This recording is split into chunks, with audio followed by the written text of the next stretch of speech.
ಎಲ್ಲರಿಗೂ ಸುಸ್ವಾಗತ. ಈ ದಿನ ಅತ್ಯಂತ ಅಪರೂಪವಾದಂತಹ ಅತಿ ವಿಶಿಷ್ಟವಾದಂತಹ ಒಂದು ದೇವಾಲಯದ ಬಗ್ಗೆ ತಿಳಿದುಕೊಳ್ಳೋಣ. ಈ ದೇವಾಲಯವಷ್ಟೇ ಅಲ್ಲ, ಈ ಗ್ರಾಮದ ಹೆಸರು ಸಹ ಅಪರೂಪ ಹಾಗೂ ವಿಶಿಷ್ಟವಾಗಿದೆ. ಹಲವಾರು ಆಯಾಮಗಳನ್ನು ಹೊಂದಿರುವುದರಿಂದ ಸಂಪೂರ್ಣವಾಗಿ ಈ ವಿಡಿಯೋವನ್ನು ನೋಡಿ.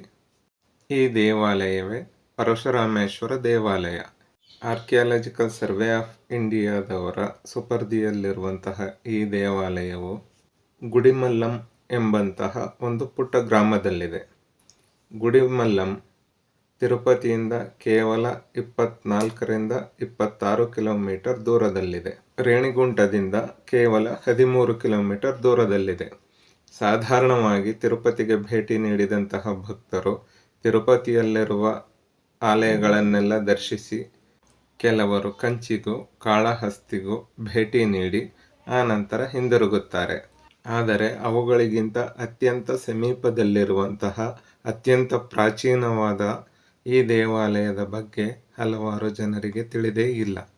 ಬನ್ನಿ, ಐತಿಹಾಸಿಕ ದಾಖಲೆಗಳನ್ನೆಲ್ಲ ಪರಿಶೀಲಿಸಿ ಆನಂತರ ಧಾರ್ಮಿಕ ಹಿನ್ನೆಲೆಯಲ್ಲಿ ಈ ದೇವಾಲಯದ ಬಗ್ಗೆ ತಿಳಿದುಕೊಳ್ಳೋಣ. ಸಂಕ್ಷಿಪ್ತವಾಗಿ ಹೇಳುವುದಾದರೆ, ಆರ್ಕಿಯಾಲಜಿಕಲ್ ಸರ್ವೆ ಆಫ್ ಇಂಡಿಯಾದವರು ಈ ದೇವಾಲಯದ ಮುಂಭಾಗದಲ್ಲಿ ಹಾಕಿರುವ ಫಲಕದಂತೆ ಹಾಗೂ ಈ ದೇವಾಲಯದ ಆವರಣದಲ್ಲಿರುವ ಶಿಲಾಶಾಸನಗಳ ಪ್ರಕಾರ ಗಂಗಾ, ಪಲ್ಲವ, ಚೋಳ, ಬಾಣ ಇವರಿಂದ ಈ ದೇವಾಲಯಕ್ಕೆ ನೀಡಿರುವ ಕೊಡುಗೆಗಳ ಬಗ್ಗೆ ಅಪಾರ ವಿವರಗಳಿವೆ.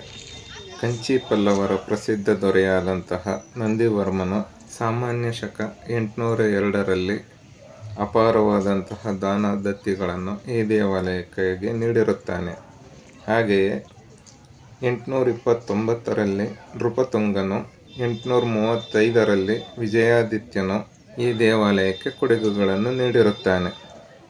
ಇನ್ನು ಬಾಣವಂಶದ ವಂಶಾವಳಿಯನ್ನು ಇಲ್ಲಿರುವ ಶಾಸನಗಳ ಮೂಲಕ ತಿಳಿಯಬಹುದಾಗಿದ್ದು, ಗುಡಿಮಲ್ಲಂ ಹಾಗೂ ಕೋಲಾರವು 1346ರಲ್ಲಿ ಯಾದವ ದೇವರಾಯನ ರಾಜಧಾನಿಯಾಗಿತ್ತು ಎಂಬುದನ್ನು ತಿಳಿಯಬಹುದಾಗಿದೆ. ಹಾಗೆಯೇ ಚೋಳರ 1126ರ ಶಾಸನವು ಈ ದೇವಾಲಯಕ್ಕೆ ಚೋಳರ ಕೊಡುಗೆಗಳನ್ನು ತಿಳಿಸುತ್ತದೆ. ಕೌತುಕವೇನೆಂದರೆ, ಈ ಯಾವ ಶಾಸನಗಳಲ್ಲಿಯೂ ಸಹ ಗುಡಿಮಲ್ಲಂ ಎಂದು ಉಲ್ಲೇಖವಾಗಿರುವುದಿಲ್ಲ. ಶಾಸನಗಳ ಪ್ರಕಾರ ಈ ಸ್ಥಳ ನಾಮಧೇಯ ವಿಪ್ರಪೀಠ, ಅಂದರೆ ಒಂದಾನೊಂದು ಕಾಲದಲ್ಲಿ ಈ ಸ್ಥಳವು ಬ್ರಾಹ್ಮಣರ ಅಗ್ರಹಾರವಾಗಿತ್ತೆಂಬುದನ್ನು ಈ ಮೂಲಕ ತಿಳಿಯಬಹುದಾಗಿದೆ. ಈ ಒಣ ಇತಿಹಾಸವೆಲ್ಲ ಯಾರಿಗೆ ಬೇಕು ಎಂದು ಕೆಲವರು ಮೂಗು ಮುರಿಯಬಹುದು. ಆದರೆ ಈ ದೇವಾಲಯದ ಮಹತ್ವವನ್ನು ಅರಿಯಬೇಕೆಂದರೆ ಈ ಒಣ ಇತಿಹಾಸವನ್ನು ನಾವು ಅರ್ಥೈಸಿಕೊಳ್ಳಬೇಕಾಗುತ್ತದೆ. 1954ರಲ್ಲಿ ಆರ್ಕಿಯಾಲಜಿಕಲ್ ಸರ್ವೆ ಆಫ್ ಇಂಡಿಯಾವು ಈ ದೇವಾಲಯವನ್ನು ತನ್ನ ವಶಕ್ಕೆ ತೆಗೆದುಕೊಂಡು ಲಭ್ಯವಿರುವ ಮಾಹಿತಿಗಳ ಪ್ರಕಾರ ಇದನ್ನು ಪರಶುರಾಮ ದೇವಾಲಯವೆಂದು, ಸುಮಾರು 800 ವರ್ಷಗಳ ಇತಿಹಾಸವಿದೆ ಎಂಬುದಾಗಿಯೂ ತಿಳಿಯಲಾಗಿತ್ತು. ಆದರೆ 1973ರಲ್ಲಿ ಉತ್ಖನನವನ್ನು ನಡೆಸಿ ಅದರಲ್ಲಿರುವ ಸಾರಾಂಶವನ್ನು ಎಲಿಮೆಂಟ್ಸ್ ಆಫ್ ಹಿಂದೂ ಐಕನಾಗ್ರಫಿ ಎಂಬ ಪುಸ್ತಕದಲ್ಲಿ ಟಿ.ಎ. ಗೋಪಿನಾಥ್ ರಾವ್ರವರು ಸಂಗ್ರಹಿಸಿದ್ದು, ಆರ್ಕಿಯಾಲಜಿಕಲ್ ಸರ್ವೆ ಆಫ್ ಇಂಡಿಯಾದ ನಿರ್ದೇಶಕರಾಗಿದ್ದಂತಹ ಐ.ಕೆ. ಶರ್ಮಾರವರು ಇದನ್ನು ಪ್ರಕಟಿಸಿದ್ದಾರೆ. ಅದರ ಪ್ರಕಾರ ಈ ದೇವಾಲಯದ ಇತಿಹಾಸವನ್ನು ಸುಮಾರು 2300 ವರ್ಷಗಳ ಹಿಂದಕ್ಕೆ ಕೊಂಡೊಯ್ದಿದೆ. ಇಲ್ಲಿ ದೊರೆತ ಇಟ್ಟಿಗೆ ಚೂರು, ಮಡಿಕೆ ಚೂರುಗಳು ಹಾಗೂ ವಾಸ್ತುಶಿಲ್ಪದ ಪ್ರಕಾರ ಈ ದೇವಾಲಯವು ಕ್ರಿಸ್ತಪೂರ್ವದ್ದೆಂದು ತಿಳಿಯಲ್ಪಟ್ಟಿದೆ. ಕ್ರಿಸ್ತಪೂರ್ವ 3ನೇ ಶತಮಾನ ಎಂದೊಡನೆ ನಮಗೆ ನೆನಪಾಗುವುದು ಬೌದ್ಧ ವಾಸ್ತುಶಿಲ್ಪ. ಆದರೆ ಹಿಮಾಂಶು ರಾಯ್ರವರ ಪ್ರಕಾರ ದಕ್ಷಿಣ ಭಾರತದ ವಾಸ್ತುಶಿಲ್ಪ ಗ್ರಂಥವಾದ ಮಾಯಾಮತಂ ಶಿಫಾರಸು ಮಾಡುವಂತಹ ದೇವಾಲಯ ವಿನ್ಯಾಸಗಳಲ್ಲಿ ಈ ಯೋಜನೆಗಳನ್ನು ನಾವು ಸ್ಪಷ್ಟವಾಗಿ ಕಾಣಬಹುದಾಗಿರುವುದರಿಂದ ಬೌದ್ಧ ವಾಸ್ತುಶಿಲ್ಪದಿಂದ ಈ ವಾಸ್ತುಶಿಲ್ಪವನ್ನು ಎರವಲು ಪಡೆಯಲಾಗಿರುವುದಿಲ್ಲ ಎಂದು ಅಭಿಪ್ರಾಯಪಡುತ್ತಾ, ಹಿಂದೂ, ಬೌದ್ಧ ಮತ್ತು ಪ್ರಾದೇಶಿಕ ಆರಾಧನೆಗಳು ಬಳಸುವ ಹಂಚಿಕೆಯ ವಾಸ್ತುಶಿಲ್ಪ ವಿನ್ಯಾಸದ ಒಂದು ಭಾಗವಾಗಿದೆ ಎಂದು ತಿಳಿಸಿರುತ್ತಾರೆ. ಹೀಗಾಗಿ ಈ ದೇವಾಲಯವು ನಮ್ಮನ್ನು ವೈದಿಕ ಕಾಲಕ್ಕೆ ಕೊಂಡೊಯ್ಯುತ್ತದೆ. ಹೀಗೆ ಬಗದೆಷ್ಟು ರೋಚಕತೆಯನ್ನೇ ತೆರೆದಿಡುವಂತಹ ಈ ದೇವಾಲಯದ ಬಗ್ಗೆ ನಾವು ಸಾಧ್ಯವಾದಷ್ಟು ತಿಳಿದುಕೊಳ್ಳುವ ಪ್ರಯತ್ನವನ್ನು ಮಾಡೋಣ. ಸ್ಥಳ ಪುರಾಣ ವೈದಿಕ ಪುರಾಣ, ಧಾರ್ಮಿಕ ಹಿನ್ನೆಲೆ, ವಾಸ್ತುಶಾಸ್ತ್ರ, ಭೂಗರ್ಭಶಾಸ್ತ್ರ ಹಾಗೂ ಖಗೋಳಶಾಸ್ತ್ರಗಳ ಹಿನ್ನೆಲೆಯಲ್ಲಿ ಈ ದೇವಾಲಯದ ಬಗ್ಗೆ ಸಾಧ್ಯವಾದಷ್ಟು ತಿಳಿದುಕೊಳ್ಳೋಣ. ಗುಡಿಮಲ್ಲಂ ಗುಡಿಪಲ್ಲಂ ಇಂದ ರೂಪುಗೊಂಡಿದೆ ಎಂದು ಸ್ಥಳೀಯರು ತಿಳಿಸುತ್ತಾರೆ. ಗುಡಿಪಲ್ಲಂ ಎಂದರೆ ತಗ್ಗಾದ ಪ್ರದೇಶದಲ್ಲಿರುವ ಗುಡಿ ಅಥವಾ ಕೊಳದಲ್ಲಿರುವಂತಹ ಗುಡಿ ಎಂದು ಕೆಲವರು ಹೇಳುತ್ತಾರೆ. ಇನ್ನು ಕೆಲವರು ಪಲ್ಲವರಿಂದ ನಿರ್ಮಿಸಲ್ಪಟ್ಟಿರುವುದರಿಂದ ಈ ಗುಡಿಯನ್ನು ಗುಡಿಪಲ್ಲಂ ಎಂದು ಕರೆಯುತ್ತಿದ್ದು, ಕಾಲಾನುಕ್ರಮದಲ್ಲಿ ಗುಡಿಮಲ್ಲಂ ಎಂದು ಕರೆಯಲ್ಪಟ್ಟಿದೆ ಎಂದು ತಿಳಿಸುತ್ತಾರೆ. ಇನ್ನು ಕೆಲವರು ಇಲ್ಲಿರುವಂತಹ ಲಿಂಗದ ಆಧಾರದ ಮೇಲೆ ಈ ಸ್ಥಳವನ್ನು ಗುಡಿಮಲ್ಲಂ ಎಂದು ಕರೆಯುತ್ತಾರೆ ಎಂದು ತಿಳಿಸಿರುತ್ತಾರೆ. ಧಾರ್ಮಿಕ ಹಿನ್ನೆಲೆಯಲ್ಲಿ ಈ ಬಗ್ಗೆ ಹೆಚ್ಚಿನ ವಿಚಾರವನ್ನು ತಿಳಿದುಕೊಳ್ಳೋಣ. ಪ್ರಸ್ತುತ ಈ ಸ್ಥಳವು ಗುಡಿಮಲ್ಲಂ ಎಂದೇ ಕರೆಯಲ್ಪಡುತ್ತಿದೆ. ಧಾರ್ಮಿಕ ನಂಬಿಕೆ ಹಾಗೂ ಪೌರಾಣಿಕ ಹಿನ್ನೆಲೆಯಲ್ಲಿ ಹೇಳುವುದಾದರೆ, ಜಮದಗ್ನಿಯ ಮಗನಾದಂತಹ ಪರಶುರಾಮನು ಮಾತೃಹತ್ಯಾ ದೋಷದಿಂದ ಮುಕ್ತವಾಗಲು ಪರಿಹಾರಾರ್ಥವಾಗಿ ಈ ಸ್ಥಳಕ್ಕೆ ತಪಸ್ಸು ಮಾಡಲು ಬಂದರೆಂದು ಹೇಳುತ್ತಾರೆ. ಮತ್ತೆ ಕೆಲವರು ಭೂಲೋಕದಲ್ಲಿನ ಕ್ಷತ್ರಿಯರನ್ನೆಲ್ಲ ಸಂಹರಿಸಿದ ಪಾಪ ಪರಿಹಾರಾರ್ಥವಾಗಿ ಈ ಕ್ಷೇತ್ರಕ್ಕೆ ಭೇಟಿ ನೀಡಿದ್ದರೆಂದು ತಿಳಿಸುತ್ತಾರೆ. ಆದರೆ ಪರಶುರಾಮರು ಭೇಟಿ ನೀಡಿದ ಬಗ್ಗೆ, ಇಲ್ಲಿ ತಪವನ್ನು ಆಚರಿಸಿದ ಬಗ್ಗೆ ಯಾವುದೇ ವಿವಾದಗಳು ಇರುವುದಿಲ್ಲ. ಪಾಪ ಪರಿಹಾರಾರ್ಥವಾಗಿ ಬಂದಂತಹ ಪರಶುರಾಮರು ಇಲ್ಲಿ ಲಿಂಗವನ್ನು ಪ್ರತಿಷ್ಠಾಪಿಸಿ ಸಮೀಪದಲ್ಲಿಯೇ ಒಂದು ಕೊಳವನ್ನು ಸಹ ನಿರ್ಮಿಸಿ ಪೂಜೆ ಹಾಗೂ ತಪಸ್ಸನ್ನು ಆರಂಭಿಸಿದ್ದರಂತೆ. ಆ ಕೊಳದಲ್ಲಿ ಪ್ರತಿನಿತ್ಯವೂ ಒಂದು ತಾವರೆ ಹೂವು ಬಿಡುತ್ತಿದ್ದು, ಆ ತಾವರೆ ಹೂವನ್ನು ಪ್ರತಿನಿತ್ಯ ಲಿಂಗಕ್ಕೆ ಅರ್ಪಿಸುತ್ತಿದ್ದರು. ಹೀಗಾಗಿ ನಿತ್ಯವೂ ಬಿಡುತ್ತಿದ್ದ ಒಂದೇ ಒಂದು ತಾವರೆ ಹೂವು ಇವರ ನಿತ್ಯ ಪೂಜೆಗೆ ಅನಿವಾರ್ಯವಾಗಿತ್ತು. ಹೀಗಾಗಿ ಆ ಪುಷ್ಪವನ್ನು ಸಂರಕ್ಷಿಸಲು ಒಬ್ಬ ಕಾವಲುಗಾರನನ್ನು ಹುಡುಕುತ್ತಿದ್ದಾಗ ಸಿಕ್ಕವನೇ ಚಿತ್ರಸೇನ. ಆ ಹೂವನ್ನು ಕಾಯ್ದುಕೊಳ್ಳಲು ಕೂಲಿಯಾಗಿ ಪ್ರತಿನಿತ್ಯ ಒಂದು ಮಡಿಕೆ ಹೆಂಡವನ್ನು ಹಾಗೂ ಒಂದು ಪ್ರಾಣಿಯನ್ನು ನೀಡಲು ಅವರಿಬ್ಬರ ನಡುವೆ ಒಪ್ಪಂದವಾಯಿತು. ಅದರಂತೆ ತಪವನ್ನಾಚರಿಸುತ್ತಿದ್ದ ಪರಶುರಾಮರು ಕಾವಲುಗಾರನಿಗಾಗಿ ಪ್ರತಿನಿತ್ಯ ಬೇಟೆಯನ್ನು ಹುಡುಕಿ ತರುವಂತಾಯಿತು. ಹೀಗಾಗಿ ಪರಶು ಹಾಗೂ ಮಡಿಕೆ ಅವರ ಕೈ ಸೇರಿತು. ಹೀಗೆ ಕೆಲ ಸಮಯದ ಬಳಿಕ ಒಂದು ದಿನ ಪರಶುರಾಮರು ಹಿಂದಿರುಗುವುದು ಸ್ವಲ್ಪ ತಡವಾದಾಗ ಚಿತ್ರಸೇನನೇ ಲಿಂಗಕ್ಕೆ ಹೂವನ್ನು ಸಮರ್ಪಿಸಿದನು. ಹಿಂತಿರುಗಿದ ಪರಶುರಾಮರು ಕೊಳದಲ್ಲಿ ಪುಷ್ಪವಿಲ್ಲದಿರುವುದನ್ನು ಗಮನಿಸಿ ಅತ್ಯಂತ ಕೋಪಕ್ಕೊಳಗೊಂಡು ಚಿತ್ರಸೇನನೊಡನೆ ಯುದ್ಧಕ್ಕೆ ನಿಂತರು. ಚಿತ್ರಸೇನನಾದರೂ ಯಕ್ಷನಾಗಿದ್ದು ಅತ್ಯಂತ ಬಲಶಾಲಿಯಾದುದರಿಂದ 14 ದಿನಗಳ ಕಾಲ ಘನಘೋರ ಯುದ್ಧವೇ ನಡೆಯಿತು. ಈ ಕದನವು ಅಂತಿಮ ಹಾಗೂ ನಿರ್ಣಾಯಕ ಹಂತವನ್ನು ತಲುಪುವ ಸಂದರ್ಭದಲ್ಲಿ ಲಿಂಗರೂಪಿಯಾದ ಶಿವನೇ ಪ್ರತ್ಯಕ್ಷನಾಗಿ ಅವರನ್ನು ತನ್ನಲ್ಲಿ ಐಕ್ಯ ಮಾಡಿಕೊಂಡನಂತೆ.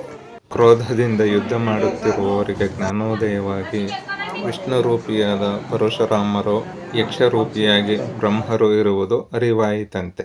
ಇಲ್ಲಿರುವಂತಹ ಲಿಂಗವನ್ನು ಸೂಕ್ಷ್ಮವಾಗಿ ಗಮನಿಸಿದರೆ ಯಕ್ಷರೂಪಿಯಾದ ಬ್ರಹ್ಮರು ತಳಭಾಗದಲ್ಲಿ ಒಂದು ಕೈಯಲ್ಲಿ ಕೊಡಲಿಯನ್ನು ಮತ್ತೊಂದು ಕೈಯಲ್ಲಿ ಮಡಿಕೆಯನ್ನು ಹಿಡಿದಿರುವಂತಹ ಪರಶುರಾಮರು ಅವರ ಮೇಲ್ಭಾಗದಲ್ಲಿ ಲಿಂಗಸ್ವರೂಪಿಯಾದ ಶಿವನಲ್ಲಿ ಐಕ್ಯವಾಗಿರುವುದನ್ನು ನಾವು ಗಮನಿಸಬಹುದಾಗಿದೆ. ಈ ಹಿನ್ನೆಲೆಯಲ್ಲಿ ಅಪ್ರತಿಮ ಮಲ್ಲರಾದಂತಹ ಬ್ರಹ್ಮ ಮತ್ತು ವಿಷ್ಣು ಇವರನ್ನು ತನ್ನಲ್ಲಿಯೇ ಐಕ್ಯಗೊಳಿಸಿಕೊಂಡಂತಹ ಅಪ್ರತಿಮ ಮಲ್ಲ ಶಿವನ ಈ ದೇವಾಲಯವನ್ನು ಗುಡಿಮಲ್ಲಂ ಅಂದರೆ ಮಲ್ಲರ ಗುಡಿ ಎಂಬುದಾಗಿಯೂ ಕರೆಯುವುದಾಗಿ ಸ್ಥಳೀಯರು ತಿಳಿಸಿರುತ್ತಾರೆ.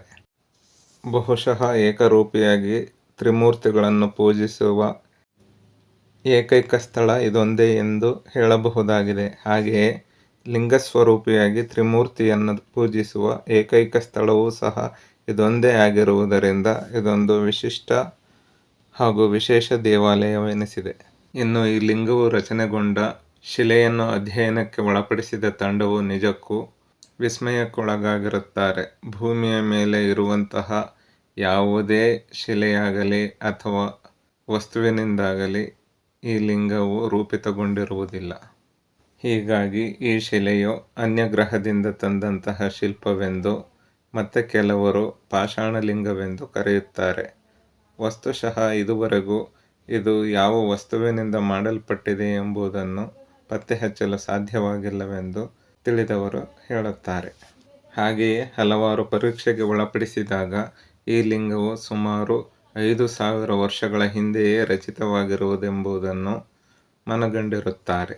ಇನ್ನು ಈ ಲಿಂಗದ ರಚನೆಯು ನಾಸಾದವರನ್ನು ಆಶ್ಚರ್ಯಚಕಿತರನ್ನಾಗಿ ಮಾಡಿದೆ. ಏಕೆಂದರೆ ರಾಕೆಟ್ ತಂತ್ರಜ್ಞಾನವು 5,000 ವರ್ಷಗಳ ಹಿಂದೆಯೇ ಸ್ಥಳೀಯರಿಗೆ ತಿಳಿದಿತ್ತೇ ಎಂಬುದು ಇವರ ಪ್ರಶ್ನೆಯಾಗಿದೆ. ಇಂದಿಗೂ ಸಹ ಇದು ಯಕ್ಷಪ್ರಶ್ನೆಯಾಗಿಯೇ ಉಳಿದಿದೆ. ಹಾಗೆಯೇ ಈ ಲಿಂಗದ ಮೂಲ ವಸ್ತುವೂ ಸಹ ಭೂಮಿಯ ಮೇಲೆ ಎಲ್ಲಿಯೂ ದೊರೆಯದಿರುವುದು ರೋಮಾಂಚನವನ್ನುಂಟು ಮಾಡಿದೆ. ಹಾಗೂ ಆ ಕಾಲದ ಜನರಿಗೆ ಅನ್ಯಗ್ರಹ ಸಂಚಾರವು ತಿಳಿದಿತ್ತೇ ಎಂಬುದರ ಬಗ್ಗೆ ಕುತೂಹಲವನ್ನು ಕೆರಳಿಸುತ್ತದೆ. ಈ ದೇವಾಲಯದ ವಿನ್ಯಾಸ ಹಾಗೂ ಈ ದೇವಾಲಯವನ್ನು ನಿರ್ಮಿಸಲು ಬಳಸಿರುವಂತಹ ಶಿಲೆಗಳನ್ನು ಗಮನಿಸಿದಾಗ ಭೂಗರ್ಭಶಾಸ್ತ್ರದ ಬಗ್ಗೆ ಅಪಾರವಾದಂತಹ ಜ್ಞಾನವಿರುವುದು ಗಮನಕ್ಕೆ ಬರುತ್ತದೆ. ನಿರ್ಮಾಣಕ್ಕೆ ಬಳಸಿರುವಂತಹ ಬೃಹತ್ ಶಿಲಾಸ್ತಂಭಗಳು ಆ ಕಾಲಘಟ್ಟದ ಜನರ ತಂತ್ರಜ್ಞಾನದ ಜ್ಞಾನವನ್ನು ಸಹ ಎತ್ತಿ ಹಿಡಿಯುತ್ತದೆ. ಈ ದೇವಾಲಯದಲ್ಲಿ ಹಲವಾರು ಸುರಂಗ ಮಾರ್ಗಗಳಿದ್ದು ಪಾತಾಳಕ್ಕೂ ಸಹ ಸುರಂಗ ಮಾರ್ಗವಿದೆ ಎಂಬುದಾಗಿ ಇಲ್ಲಿನ ಸ್ಥಳೀಯರು ನಂಬುತ್ತಾರೆ. ಇದಕ್ಕೆ ಪುರಾವೆ ಎಂಬಂತೆ 60 ವರ್ಷಗಳಿಗೊಮ್ಮೆ ನಡೆಯುವಂತಹ ಒಂದು ಕುತೂಹಲಕಾರಿ ಘಟನೆಯನ್ನು ವಿವರಿಸುತ್ತಾರೆ. ಅದರಂತೆ ಸಮೀಪದಲ್ಲಿಯೇ ಹರಿಯುವಂತಹ ಸ್ವರ್ಣಮುಖಿ ನದಿಯಿಂದ 1945 ಹಾಗೂ 2005ರಲ್ಲಿ ಒಂದು ದಿನ ಸಂಪೂರ್ಣವಾಗಿ ಇಡೀ ಲಿಂಗವು ಜಲಾವೃತಗೊಂಡಿರುತ್ತದೆ.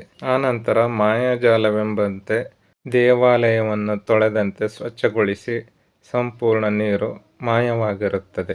ಈ ಘಟನೆಯನ್ನು ನಾವು ಪುನಃ ನೋಡಬೇಕೆಂದರೆ 2065ನೇ ಇಸವಿಯವರೆಗೂ ಕಾಯುವುದು ಅನಿವಾರ್ಯವಾಗಿರುತ್ತದೆ. ಹೀಗೆ ಈ ದೇವಾಲಯದ ಬಗ್ಗೆ ಹೆಚ್ಚು ಹೆಚ್ಚು ತಿಳಿಯುತ್ತಾ ಹೋದಂತೆ ರೋಮಾಂಚನವೂ ಸಹಜವೆನಿಸುತ್ತದೆ. ಇನ್ನು ವಾಸ್ತುಶಾಸ್ತ್ರದ ಆಧಾರಿತವಾಗಿ ದೇವಾಲಯವನ್ನು ಅಧ್ಯಯನಕ್ಕೆ ಒಳಪಡಿಸಿದಾಗ ಹಲವಾರು ಕಾಲಘಟ್ಟಗಳಲ್ಲಿ ನಿರ್ಮಾಣವಾಗಿರುವುದನ್ನು ನಾವು ಕಾಣಬಹುದಾಗಿದೆ. ಈಗಾಗಲೇ ಪ್ರಾರಂಭದಲ್ಲಿ ಇದರ ಬಗ್ಗೆ ಸೂಚ್ಯವಾಗಿ ಚರ್ಚಿಸಿದ್ದೇವೆ. ಪ್ರಾರಂಭದಲ್ಲಿ ಬಯಲಿನಲ್ಲಿದ್ದ ಲಿಂಗವು ಒಂದು ತೊಟ್ಟಿಯನ್ನು ಮಾತ್ರ ಒಳಗೊಂಡಿತ್ತು. ಈ ತೊಟ್ಟಿಯು ಭೂಮಿಯ ಮೇಲ್ಮೈಗಿಂತ ಸುಮಾರು 5 ರಿಂದ 6 ಅಡಿಗಳಷ್ಟು ಕೆಳಭಾಗದಲ್ಲಿದೆ. ಲಿಂಗವು ಸುಮಾರು 5 ರಿಂದ 5.5 ಅಡಿಗಳಷ್ಟು ಎತ್ತರವಿದ್ದು ಭೂಮಿಯ ಒಳಭಾಗದಲ್ಲೂ ಸುಮಾರು 6 ಅಡಿಗಳಷ್ಟು ಇದೆ ಎಂಬುದಾಗಿ ತಿಳಿಸಿರುತ್ತಾರೆ. ಪುರುಷರೂಪಿಯಾಗಿ ಬಲು ಅಪರೂಪವಾಗಿ ನಿರ್ಮಿತಗೊಂಡಿರುವ ಈ ಲಿಂಗವು ಸೃಷ್ಟಿಯ ದ್ಯೋತಕವೆಂದು ಕೆಲವು ಆಧ್ಯಾತ್ಮಿಕರು ತಿಳಿಸಿರುತ್ತಾರೆ. ಪಂಚಭೂತದಲ್ಲಿ ಎನಗೆ ನಿನ್ನ ಅಭಯಹಸ್ತವೋ, ಪಂಚಾಕ್ಷರಿಯೇ ನಿನಗೆ ನಿತ್ಯ ನಾಮ ಸ್ಮರಣೆಯೋ, ಕ್ರೋಧ ಕಣ್ಣು ತೆರೆದರೆ ಎಲ್ಲ ಚಿತಾಭಸ್ಮವು, ಶಾಂತಿ ಕ್ರೌರ್ಯದಲ್ಲಿ ನಿಂತ ಎನ್ನ ದೇವಲಿಂಗವೇ.